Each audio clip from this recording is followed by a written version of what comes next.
धनगर अधिकारी व कर्मचारी तृतीय अधिवेशनात वंदना विनोद बर्डे अधिसेविका व सामाजिक कार्यकर्त्या यांचा सत्कार। दिनांक 7 जुलै 2024ला अमरावती येथे महाराष्ट्राचे लेवलचे धनगर अधिकारी व कर्मचारी यांचे तृतीय अधिवेशन अतिउत्साहात पार पडले। या कार्यक्रमाला महाराष्ट्रातील प्रत्येक जिल्ह्यातील सर्व पदाधिकारी उपस्थित होते। नवनिर्वाचितांचा सत्कार 10-12 पदवी व पदव्युत्तर सेवानिवृत्त तसेच विविध क्षेत्रातील अधिकारी व कर्मचारी यांचा सत्कार करण्यात आले।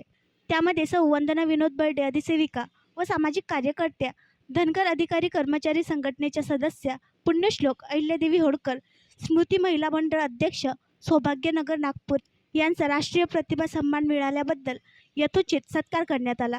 या कार्यक्रमासाठी अनिल कुमार ढोले धनगर अधिकारी कर्मचारी संघटना राज्याध्यक्ष, शरद उरकुडे महासचिव, नलिनी ढोले महिला अध्यक्ष, प्रवीण लांडे, प्रवीण भागवत यांच्या हस्ते पुरस्कार देऊन सन्मानित करण्यात आले। आणखी नवीन व्हिडिओ पाहण्यासाठी आमच्या देशमुख एक्सप्रेस न्यूज चॅनलला सबस्क्राईब करा, लाईक करा आणि शेअर करा।